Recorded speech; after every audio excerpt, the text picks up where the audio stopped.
Look at this one. You are nothing but a dull tool. I would be happy to explain the menu to you, sir.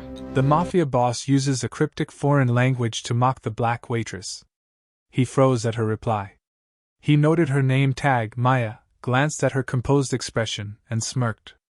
To Park Ji-hoon, the volatile head of a sprawling criminal empire, the black waitress at Seoul's most exclusive private club was nothing more than a prop for his ego. The Gwangjang Club was his personal fortress, a place where he flexed his power and intimidated the city's elite. Tonight, he decided this waitress would be his entertainment. He had no idea that Maya Jenkins wasn't just a server. He didn't know that his attempt to humiliate her would not only backfire but would provide the final missing link to a global investigation that had haunted her since her days at the NSA. This is the story of how a criminal's arrogance finally met its match in the heart of Seoul.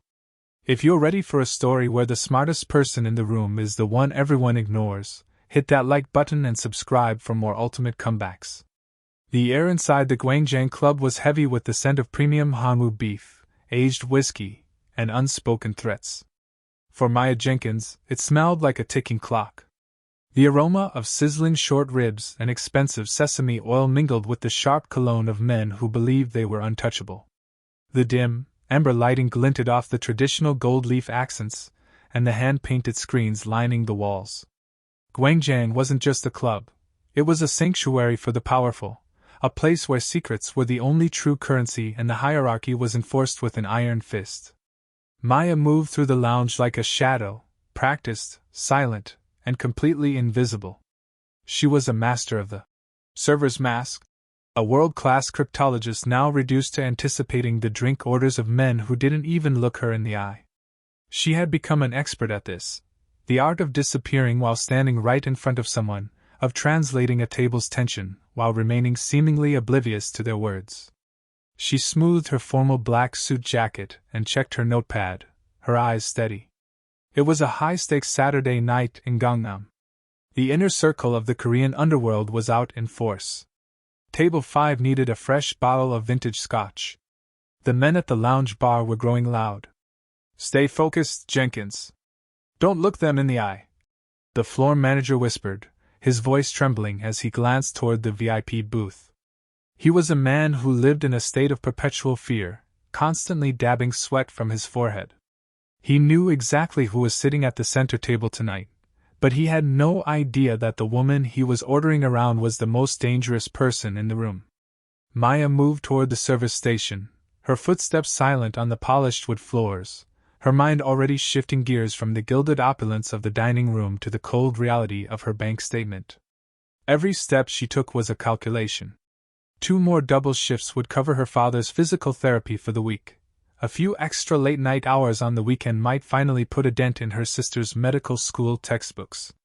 It was a far cry from the life she had lived only 18 months ago, when she sat in a climate-controlled room at Fort Meade, deciphering high-level telecommunications that determined national policy. Back then, Maya had been the ghost of the NSA, a prodigy who saw patterns where others saw static. She had spent years mastering the nuances of linguistic encryption, specifically focused on the complex, shifting slang of East Asian crime syndicates. She hadn't just learned the languages, she had learned to breathe between the words. But her career had ended not with a failure of skill, but with a refusal to look away.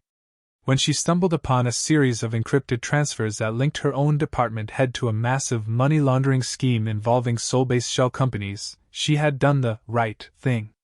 She had filed a report. The retaliation had been swift and surgical. Within 48 hours, she was accused of a security breach she didn't commit. Her clearance was revoked, her pension was frozen, pending investigation, and she was blacklisted from every government agency and private security firm in the country. They hadn't just fired her, they had erased her identity. The timing had been a nightmare. Just as her legal fees began to mount, her father, a man who had worked 30 years in the Chicago steel mills to put her through university, suffered a debilitating stroke. The government insurance vanished along with her job, leaving her with a mountain of medical debt and a sister who was brilliant enough to get into med school but too poor to stay there. So, the ghost of the NSA became an invisible servant. She had chosen Seoul as her refuge, a place where she could disappear into the crowd while utilizing the cultural knowledge she had once used for national security. At Gwangjang, she was just a face in a uniform, a foreign girl, who surely couldn't understand the secrets being whispered over crystal glasses of soju. She had learned to swallow her pride alongside the bitter taste of her own displacement. She stood by the station now, dabbing a drop of spilled water from her tray, her eyes fixed on the notepad. She could hear the raucous laughter from Table 8, where Park Ji-hoon sat. To the other staff, he was a monster to be feared. To Maya, he was a living puzzle, a man whose voice carried the same cadence as the criminals she used to track through a headset. She felt the heavy weight of the cryptologist's burden, knowing too much, yet having no power to speak. But as Ji-hoon's voice rose, cutting through the ambient music with a derogatory slur aimed directly at her, Maya felt something stir beneath her stoic mask. The years of silence, the weight of her father's bills, and the injustice of her exile suddenly sharpened into a single, cold point of resolve. She wasn't just a waitress. And tonight she was tired of being invisible. Maya approached the VIP table with the same practiced, rhythmic step that had become her second nature. In her hands the heavy tray of crystal glasses was steady, but her ears were already tuned to the frequency of the room. The laughter at Table 1 was louder now, sharp and jagged, fueled by high-end liquor and the intoxicating scent of absolute power. At the center of it all sat Park Ji-hoon, his black three-piece suit perfectly tailored, though it could not mask the predatory energy radiating from him. As Maya began to set the glasses down, she felt his eyes, cold, mocking, and heavy with a cruel intent, trace the movement of her hands. He didn't address her in English, or even the standard Korean used by the city's businessmen. Instead, he leaned back, a thin smirk playing on his lips, and began to speak to his associates in a rapid-fire, low-frequency Sadori. It was a rugged, archaic dialect from the deep southern ports, but Ji-hoon was layering it with something else, the language of shadows. It was a specialized street code used by the highest echelons of the underworld to discuss business in plain sight, turning common words into metaphors for violence and illegal trade. "Look at this one," Ji-hoon said, his voice a guttural rasp that sounded like gravel grinding in a jar. He used a specific Sadori term for a dull tool that doubled as a slur for her race. "She stands there with her head down, thinking she's part of the scenery. Like a cow waiting for the gate to open, completely oblivious to the world moving around her." His associates erupted in hushed, mean-spirited snickers. One of them flicked a stray piece of garnish toward Maya's shoe, watching for a reaction. Maya remained a statue of professional composure. She didn't flinch, didn't blink. She simply continued her work, placing the last glass with a soft, precise clink. Ji-hoon's smirk widened. He took her silence as a void of understanding. He leaned forward, the dragon tattoo on his neck appearing to writhe as his pulse quickened with the thrill of the hunt. He began to weave more complex threads into his speech, shifting from mockery to a dangerous display of his own business. He spoke of unripe fruit, arriving at the Busan docks and clearing the weeds from the northern routes, phrases that, to any other ear, sounded like agricultural talk, but to Maya's trained mind, were clear indicators of human trafficking and narcotics. "She has no idea that the very air she breathes is owned by men she can't comprehend," Ji-hoon continued, his tone dropping to a chilling whisper as he looked directly at her. "An ignorant girl from across the ocean, serving the kings of a city she will never truly see. Tell me, do you think she even knows her own name when the sun goes down, or is she just a hollow shell for us to fill with our leftovers?" The air at the table grew thick and suffocating. The manager watched from the shadows, his face pale, terrified that the boss's entertainment might turn physical. But Maya's mind was far from empty. Beneath her stoic exterior, she was deconstructing every syllable, cataloging the slang, and identifying the specific criminal port codes he was carelessly dropping into his insults. He was mocking her ignorance, unaware that he was handing a master cryptologist a map to his entire empire. She felt the familiar spark of her old life, the cold, analytical fire of the NSA analyst, burning through the server's mask. Ji-hoon thought he was speaking in shadows, but Maya Jenkins had spent her life learning how to see in the dark. The atmosphere at the table shifted from casual mockery to something far more sinister, as Park Ji-hoon's ego expanded with the alcohol. He was no longer just insulting the woman standing before him. He was preening for his associates, displaying the depth of his reach. He leaned back, the leather of the booth creaking under his weight, and tapped his fingers rhythmically against the tabletop.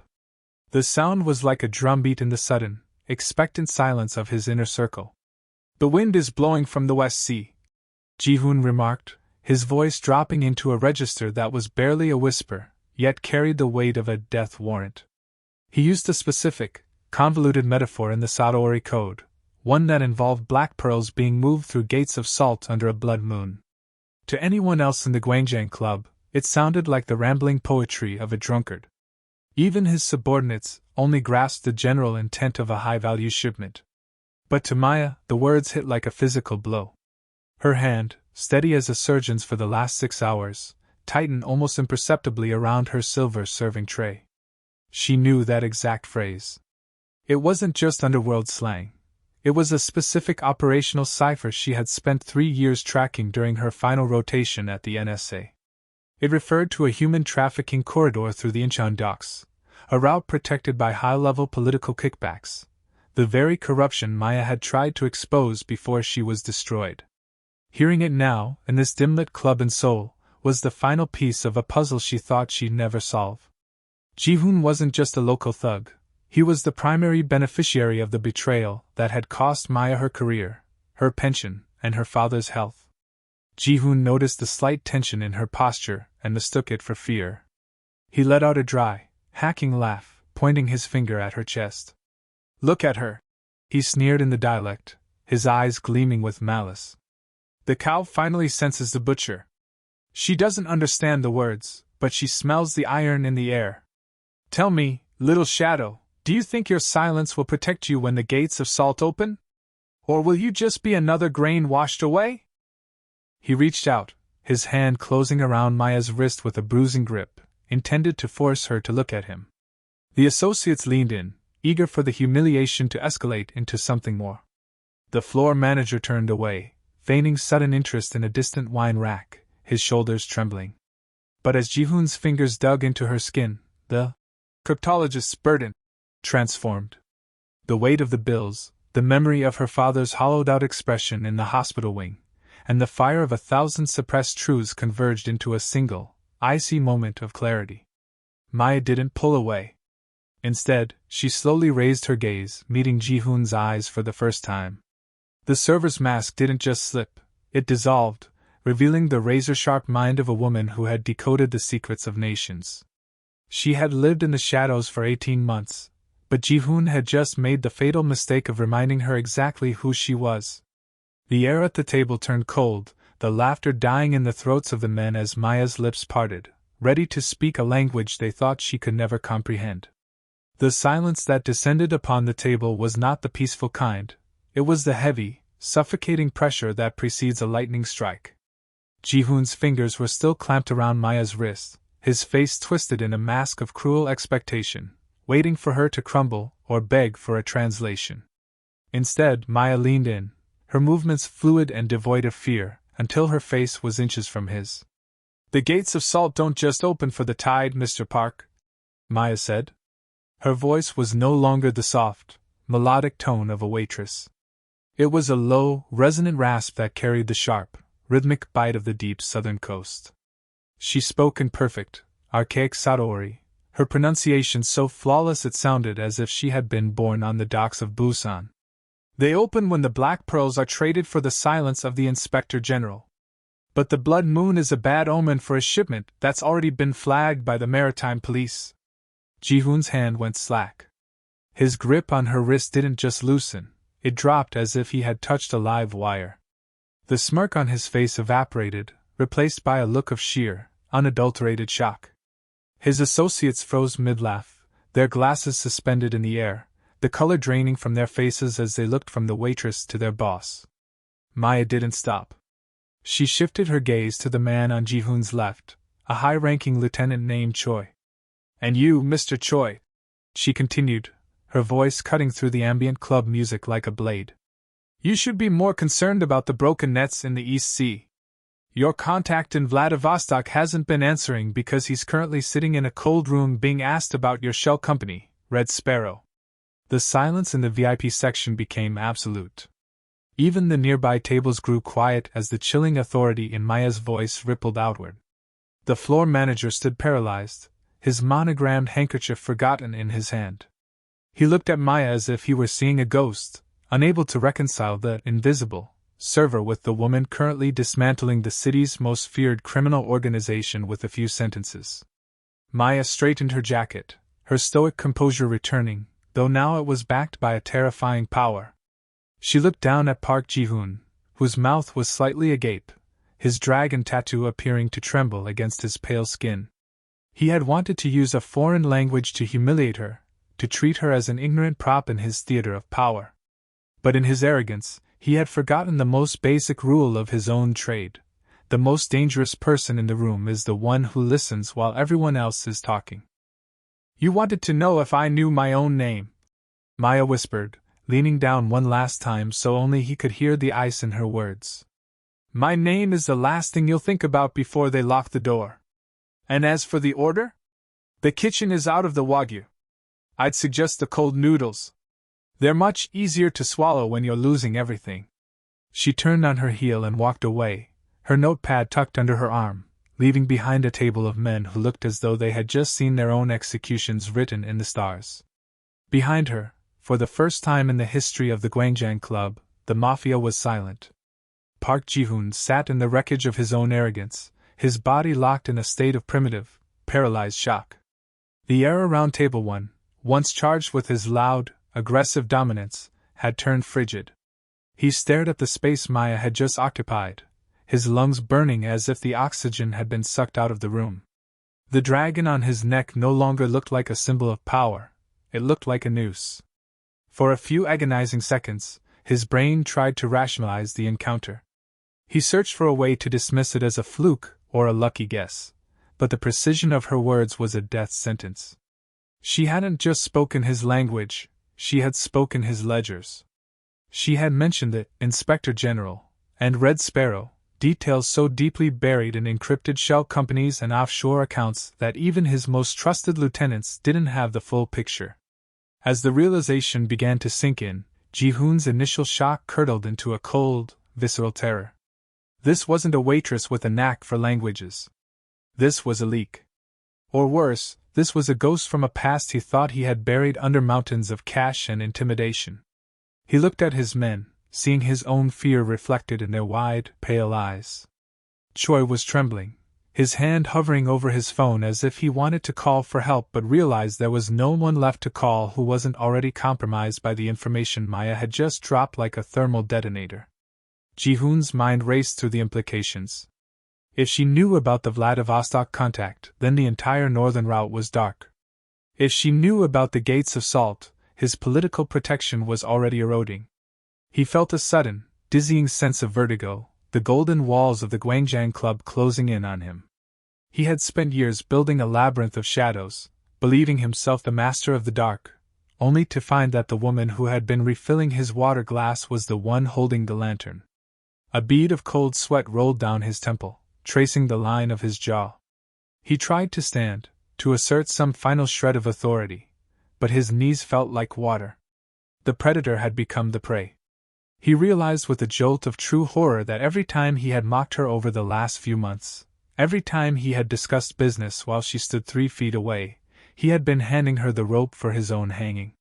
He wasn't the king of Seoul tonight, he was a man standing on a trapdoor, and Maya Jenkins had just put her hand on the lever. The silence at the table was no longer a sign of respect, it was the silence of a tomb. The stillness at table 1 was fragile, a thin sheet of glass about to shatter under the weight of Ji-hoon's mounting panic. As the initial paralysis of terror began to recede, it was replaced by a desperate, cornered aggression. Ji-hoon's face darkened, the veins in his neck bulging against the dragon tattoo as he realized his entire life's work had just been dismantled by a woman with a notepad. He lunged forward, his chair screeching against the wood floor, his hand reaching out to grab Maya's shoulder. His intent was clear. If he couldn't silence the secret, he would break the messenger. "You think you can walk away after that?" he hissed, his voice cracking with a mixture of rage and fear. "Who are you? Who sent you?"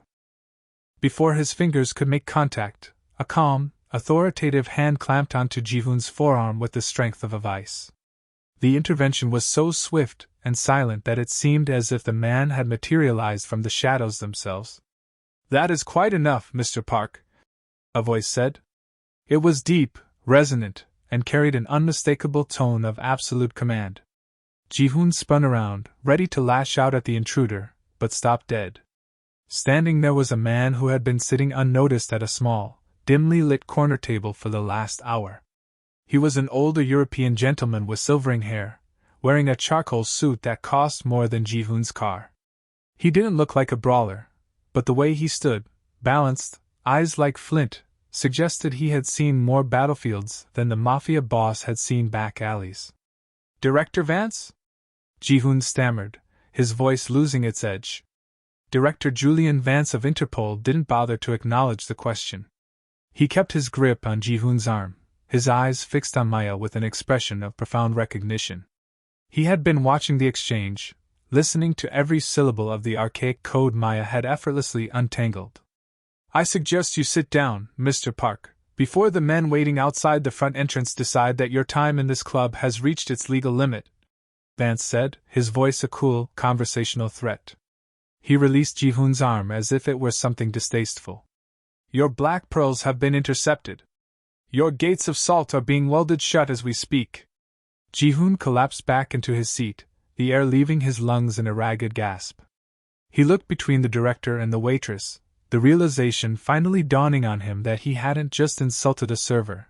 He had walked into a trap that had been set months ago. Vance turned fully to Maya, ignoring the criminals at the table. He offered a slight, respectful nod, his eyes softening with a flicker of regret. "Agent Jenkins," he said, using a title she hadn't heard in 18 long, bitter months. "I've been looking for the person who authored the Red Sparrow file. I was told you had disappeared. I didn't realize you were here, keeping watch over the very man who thought he'd escaped your reach." Maya stood her ground, her spine straight, the silver tray still held at her side like a shield. The weight of the last year, the medical bills, the humiliation, the silence, seemed to lift as she met the director's gaze. For the first time since the NSA had stripped her of her badge, Maya wasn't looking at the floor. She was looking at her future. "I wasn't disappearing, Director," Maya replied, her voice steady and clear. "I was waiting." The manager's office was a stark contrast to the velvet opulence of the club's main floor. It was small, functional, and quiet, shielded from the frantic whispers of the staff and the sight of Park Ji-hoon being escorted through the back service entrance by men in nondescript dark suits. Director Vance sat behind the desk, his presence filling the cramped space with an undeniable weight of institutional authority. He placed a folder on the desk, a thick, weathered file with Maya's name on the tab, the word, redacted, stamped across it in fading red ink. "I've spent 18 months following the trail you blazed before you were pushed out, Agent Jenkins," Vance began, his voice soft but resonant. "The report you filed at the NSA wasn't just a whistleblow, it was a roadmap. But when you disappeared, the trail went cold. Without your ability to bridge the gap between their encrypted telecommunications and the specific Sadaori street code Ji-hoon uses, we were staring at a wall of gibberish." Maya stood near the door, her hands still instinctively clasped in front of her in a server stance, though her eyes had regained the sharp, analytical glint of the cryptologist who could see through layers of static. "I didn't disappear, Director. I was buried. The people I reported didn't just want me gone. They wanted me discredited so no one would ever trust my data again." Vance nodded slowly, sliding a single sheet of paper across the desk toward her. It was a formal reinstatement order, requiring only a signature to activate a Level 5 security clearance. "The internal investigation into your department head is complete. He's already in custody, and the corruption that led to your blacklisting has been purged. But we still have a problem. Ji-hoon's empire is built on a shifting cipher, a language of shadows that changes every 72 hours. He won't talk to us, and even if he did, We don't have anyone who can translate the nuances of that dialect with the precision required for a federal indictment. He leaned forward, his expression grave. I'm offering you a clean slate, Maya. Not just your job back, but a promotion to lead special agent within the Interpol Cryptology Division. Your pension will be restored, your record expunged, and the back pay alone will cover your father's medical debts 10 times over. Maya looked at the paper, then back at the director. The weight of the last year, the long nights on her feet, the biting comments she'd endured, the fear for her family's future, seemed to crystallize into this one moment. In exchange, Vance continued, I need the key. I need the full linguistic mapping of Jihun's Sadaori code. I need you to step into that interrogation room and finish what you started tonight. Maya reached out, her fingers brushing the edge of the folder. For 18 months she had been a woman with no voice, serving men who viewed her as a shadow. She thought of her father's rehabilitation and her sister's future. Most of all, she thought of the justice she had been denied. I don't just want my credentials back, Director, Maya said, her voice dropping into the cold, authoritative tone that had stunned the Mafia boss. I want full autonomy over the Red Sparrow Task Force. I've lived in their shadows long enough. Now I want to be the one who turns the lights on. Vance didn't hesitate. He pulled a pen from his pocket and laid it on the desk. Welcome back, Agent Jenkins. Let's put an end to Park Ji-hoon. The transition was as seamless as it was profound. 3 months had passed since the night the air in the Gwangjang Club had curdled around Park Ji-hoon's arrogance, and the world Maya Jenkins inhabited was no longer one defined by the scent of sizzling fat and the weight of a serving tray. Instead, it was defined by the quiet hum of high-level security and the solid, reassuring weight of a federal badge tucked into the pocket of her tailored navy suit. She stood on the balcony of a quiet, sun-drenched villa on the outskirts of Seoul, watching her father through the glass sliding doors. He was walking without the aid of his cane today, his steps steady as he navigated the living room to help Maya's sister with a stack of medical textbooks. The house was a sanctuary, private, secure, and filled with the kind of light that seemed to wash away the shadows of the last 18 months. There were no more predatory debt collectors calling, no more sleepless nights wondering if the electricity would be cut. The back pay from her reinstated commission had not just cleared the medical bills, it had provided a foundation of safety that Maya had once thought was lost forever. Her sister looked up and caught Maya's eye, offering a bright, grateful smile. She was halfway through her first semester, her tuition fully funded by a scholarship program Maya had secured through her new liaison office. The cryptologist's burden had been transformed into a legacy of protection. Maya took a slow, deep breath, tasting the clean morning air, a far cry from the stifling, whiskey-soaked atmosphere of the club. She turned back to the mirror in the hallway, adjusting the lapel of her jacket. The woman staring back was the one she had almost forgotten during her time as a shadow. The stoic mask was still there, but it was no longer a shield for survival. It was a mark of authority. In the 3 months since Director Vance had handed her that pen, Maya had worked tirelessly, mapping the shifting architecture of the Sadaori Code and watching as the Red Sparrow Task Force methodically dismantled every node of Ji-hoon's network. Her phone buzzed in her pocket, a secure notification from the consulate. The final paperwork for the prosecution had been filed, and the primary suspect was ready for his final session. Today wasn't about serving orders or anticipating the needs of arrogant men. Today was about the final translation of a criminal empire. As she walked toward the black government sedan waiting at the end of the driveway, Maya felt a sense of completion. She was no longer invisible, and she was no longer a victim of the language she loved. She was the one who had written the end of the story. The drive toward the city center was smooth, the skyline of Seoul gleaming in the distance like a promise kept. Maya Jenkins was finally wearing the uniform she was born to wear, and she was heading to the one room where her voice would be the only one that mattered. The air inside Interrogation Room 4 was sterile and freezing, a stark departure from the warm, amberlit luxury of the Gwangjang Club. There were no murals here, no scent of premium beef, only the smell of industrial disinfectant and the low, persistent hum of a recording system. Park Ji-hoon sat bolted to the metal chair at the center of the room, his three-piece suit now wrinkled and stripped of its prestige. His hands, once used to point threateningly at a waitress's face, were shackled to the table, the heavy iron links clinking with every nervous tremor of his fingers. The heavy steel door groaned open, and Maya stepped in. She didn't carry a tray or a notepad this time. She carried a thick, digital tablet and a folder embossed with the Interpol's seal. She moved with the same silent, practiced grace she had used in the club, but the energy she brought into the room made the walls feel smaller.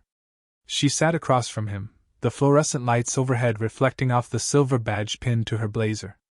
Ji-hoon looked up, his eyes bloodshot and hollow. For a moment, he didn't recognize her without the server's bun and the humble downward tilt of her head. Then, his breath hitched. The dragon tattoo on his neck seemed to pale as the realization hit him. "You!" he rasped, his voice a broken version of the roar he once used to command the underworld. Maya didn't answer immediately. She tapped the screen of her tablet, and a recording of the night at the club began to play, the specific moment he had used the gates of salt code to mock her. She let it play just long enough for him to hear his own arrogance, then she silenced it. "You spent months calling me a dull tool, Mr. Park," Maya said, her voice cool and lethal. "You thought I was a hollow shell because I didn't speak back. But the truth is, I was the only one in that room who truly understood everything being said. I wasn't just serving your drinks. I was cataloging your shipments, mapping your political contacts, and deconstructing the very code you used to hide your crimes."